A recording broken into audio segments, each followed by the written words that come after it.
Qu'elle soit amère, elle n'est plutôt travers.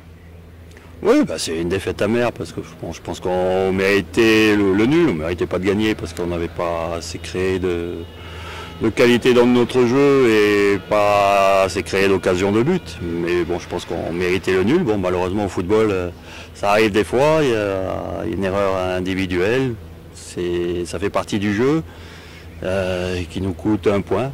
Donc voilà, donc oui, bon, c'est passé. Maintenant, tout le monde a l'esprit tourné vers Skikda et où on va tout préparer et tout faire pour remporter ce match. Et justement, ce match, comment il se présente pour vous? Oui, bah, là, on a essayé de récupérer physiquement, puis bon, remonter le moral des joueurs après cette défaite. Mais bon, je pense que tout le monde est prêt. Et on va s'entraîner aujourd'hui, encore demain. On va essayer de voir les joueurs les plus aptes pour jouer ce match et remporter cette victoire. Ça sera un match encore difficile puisque l'équipe de Skikda reste sur plus de défaites d'affilée. Et bon, ils ont encore eux aussi besoin de points contre Magra, mais on est à Tizi.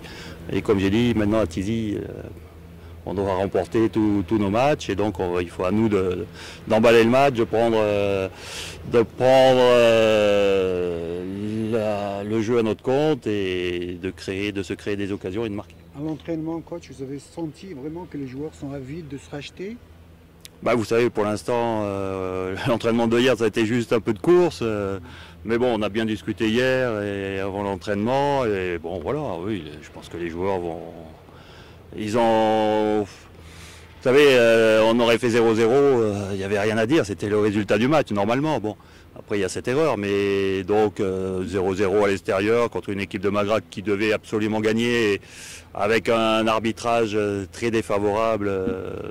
Bon, c'était pas un mauvais résultat. Voilà, donc il n'y a pas non plus le feu à la maison. À nous d'entamer le match comme on l'a entamé contre Saoura et de mettre la pression sur cette équipe de Skikda et d'arriver à marquer en première mi-temps et de faire la différence après.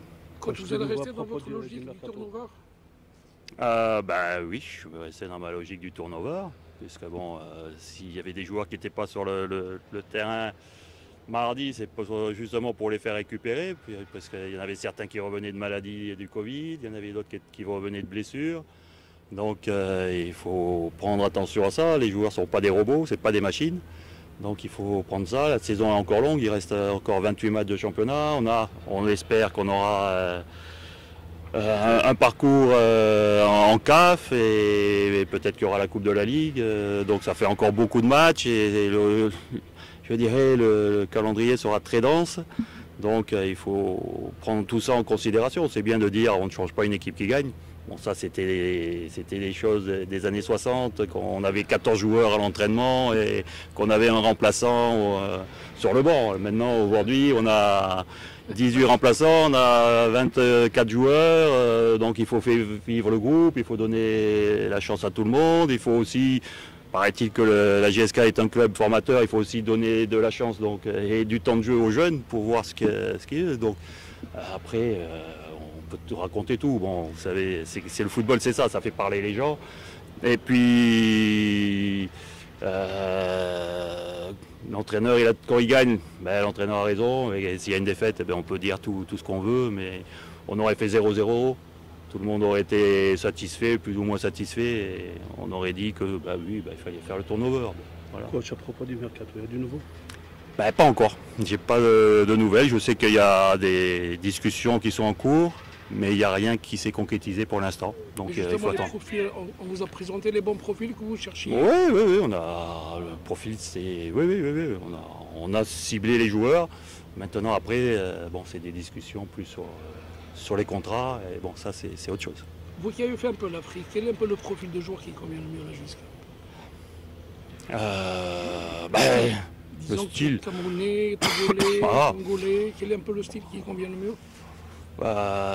Je sais que les Camerounais ont pas mal réussi à la JSK.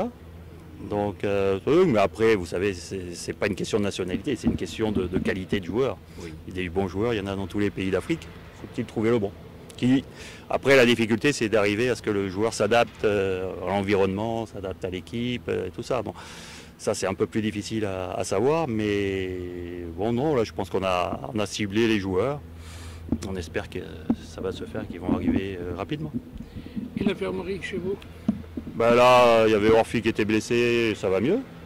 Donc je pense que là, pour l'instant, on est sur ce plan-là, il n'y a pas de problème, à part Chirifi, qui est toujours blessé, qui doit reprendre l'entraînement fin de semaine. Sinon, non, au niveau de l'infirmerie, je pense que ça se fait. Il y a le jeune Mesla, oui, qui est aussi un petit souci au niveau de la cuisse, mais bon, on va voir. On va voir aujourd'hui s'il peut s'entraîner ou pas. Merci. Merci. Ouais. Merci.